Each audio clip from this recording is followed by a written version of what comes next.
paintings, for example, to begin with, looking at paintings a lot. And that was accidental. It was because I knew painters. From looking at paintings a lot and seeing them, besides seeing which ones I liked the best, which ones I didn't like, and which ones I thought might be really wonderful, but I couldn't really say that I thought they were because I couldn't understand what in the hell I was even looking at. You know, when they're close to the poem, that I don't want them just to be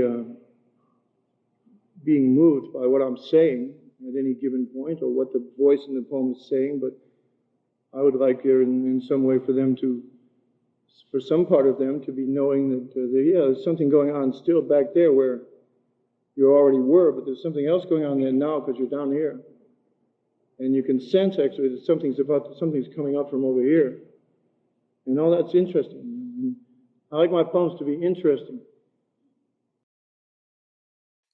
Berrigan may have been the least predominant of the three when it came to visual art. Although artistic, Berrigan would focus on the medium of poetry to achieve the artistic outlet all three New York School members craved. In Berrigan's The Sonnets, the uses of imagery provides a visualization for the reader almost equivalent to Brainerd's I Remember. The reader is able to visualize each line, but is then required to make a new picture for themselves as they move to the next. The way these poems were created may provide some insight into this visualization technique. Berrigan would take various poems that he enjoyed and saw potential in, but never had been published or used in the past. Berrigan would then go through the stack of poems and pick a line. He would do this until he had 12 lines of his sonnet, and then finish the last two himself. Even when creating poems, Berrigan was using this assembly/collage technique from previous works to make a new one. Even though the final draft seemed to be just a poem, visual art techniques were used to create these works. There are even references of his friend Joe Brainerd in the sonnets. Ted even used one of Brainerd's collages as an inspiration for one of the sonnets, number 15. Berrigan used visual art and its techniques to expand upon his works. He used visual art to make things better, to make them new.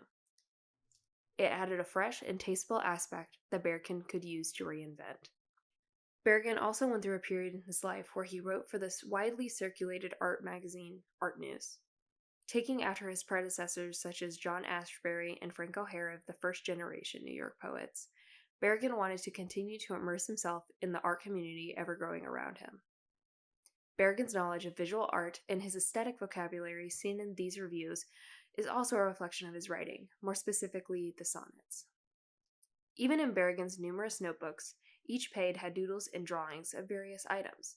Drawings by Brainerd's Nancy seem to have been cut out and pasted onto the lined pages, and several self-portraits are scattered throughout the notebooks at the Emory Rose Library.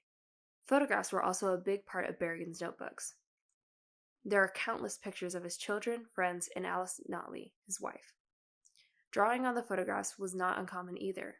Possibly these notebooks were meant to be their own sort of visual art in themselves. In Joe Brainerd's collage, its white arrow, he is not in it, the hungry dead doctor of Marilyn Monroe, her white teeth white. I am truly horribly upset because Marilyn and ate king corn popcorn, he wrote in his of glass in Joe Brainerd's collage, doctor, but they say I love you, and the sonnet is not dead. Takes the eyes away from the gray words. Diary, the black heart beside the 15 pieces. Monroe died, so I went to a matinee B movie, watched by Joe's throbbing hands. Today, what is in it is 16 ripped pictures, does not point to William Carlos Williams.